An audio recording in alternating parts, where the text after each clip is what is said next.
Thank you, Mr. Chairman, very much, and to all the Duke basketball fans here tonight, this morning. I just want to say you're welcome. We were glad to send Cooper Flagg down from New England down to Duke to get his postgraduate basketball training, but his mother started popping in Larry Bird videos at age 6, just so you all know. But you're welcome. Glad to send down the best college basketball player in America from New England.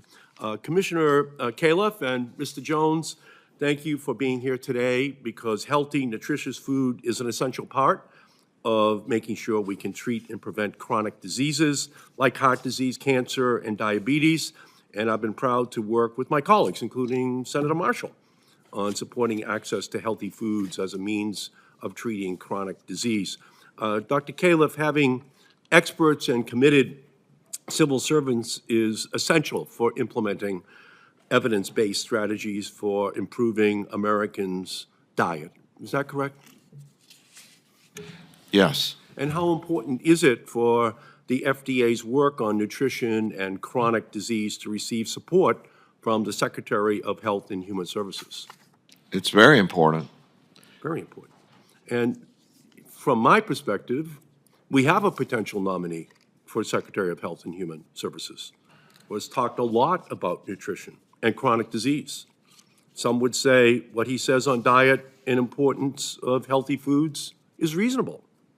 However, one reasonable opinion does not qualify someone to run the United States Department of Health and Human Services.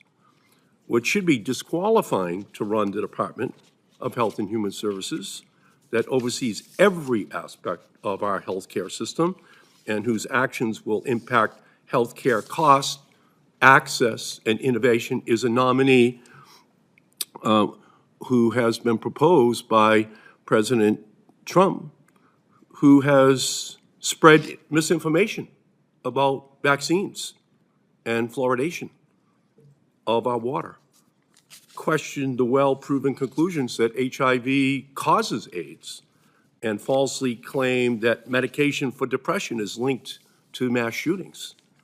What should be disqualifying to run the Department of Health and Human Services is a history of spreading misinformation about public health measures like vaccines that result in a measles outbreak, for example, and the deaths of 83 people, many of whom were children and babies.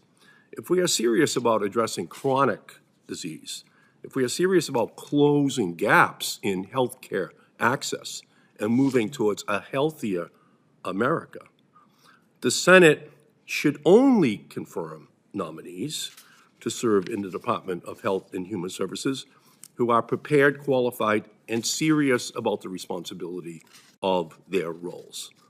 In my view, Robert F. Kennedy Jr. has disqualified himself to serve as Secretary of Health and Human Services. And I have serious concern about several other health-related nominees proposed by President Trump to be as well. We can agree and find value in some opinions. We can agree that greed from any industry has no place in healthcare. We should agree upon that. And we should agree upon that in terms of nutrition and the role that plays in the health of Americans. But what we cannot do is sign off on nominees who would be a danger to the public health. And that is what my concern is as we move into the new year. And the nomination of Robert F. Kennedy Jr. raises all of those questions, which the next Congress is going to have to deal with. So let me with that, Mr. Chairman, yield back.